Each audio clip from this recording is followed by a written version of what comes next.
Hey there, I'm peeking at you from behind this. It's a beautiful melon that is a personal sized melon. This is my lemon drop melon and it has just taken off. I am amazed at how beautiful this is. And this is not my only melon. I've actually got a couple up top and there's another one over here to my left, your right, that is growing that is just the same size. This is a personal sized melon, so it's not going to get too terribly big, but it's still going to get pretty big. So I have got to tie it because I am trellising this, which means that eventually the melon will get a bit too heavy for its vine to hold up. So this is not ready to harvest yet, obviously. It's still pretty small. This was maybe, oh man, it was a lot smaller. It was maybe the size of my thumb just last Sunday, and now today is Monday, a week and a day later, and you see how big it has gotten. We're expecting rain today. I can already feel some drizzling, which will be really good for it, but it's going to grow rapidly. So I am going to need to tie this thing up to make sure that it is not too much for the vine to handle. I don't want it to fall off before it is ready to harvest. So I'm not too terribly good with knots, and I just don't trust myself with them.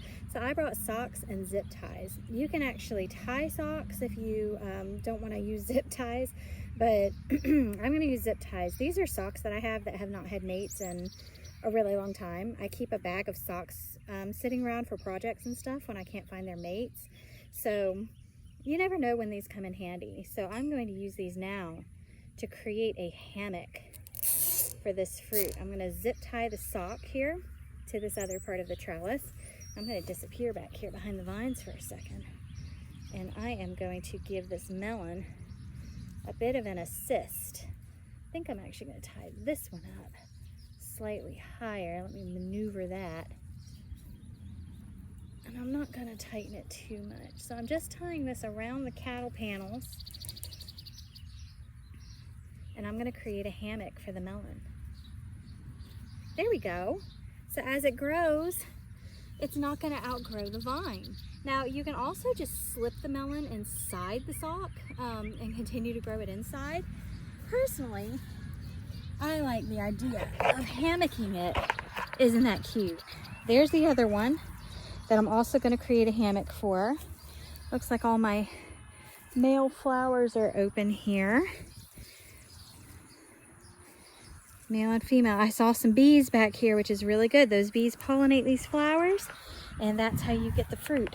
So there's another small one there, another small one growing there. The vine is going up over my head on the trellis. I have had to train this. If you've watched my other gardening videos, you've watched along the way as I have taught this to trellis by tying the tendrils up myself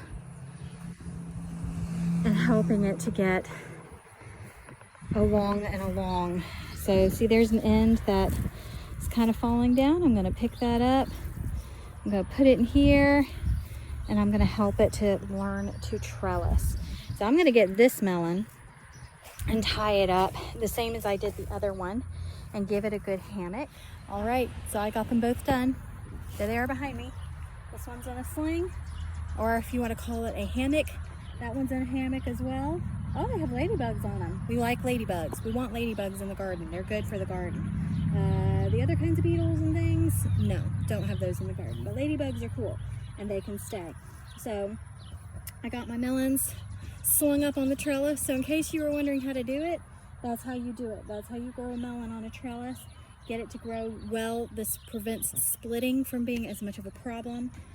At this point, I'm not going to be giving it as much water. Basically, the water it gets from God is the water it's going to get until these melons are fully grown. Because at this size, oh, there's a bumblebee there too. At this size, even though they are called watermelons and they require a lot of water to grow, that water is more required for pollination and growth of the flowers. But once the melons start getting bigger and you're pumping those full of water, then they're going to bust and they're going to split.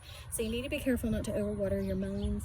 Like I said, at this point in the game, because these are already nearly their full size, because they are personal sized melons, I'm going to leave them alone, let them go for another week with whatever God decides to give them, and they'll probably be ready to harvest in the next week or so.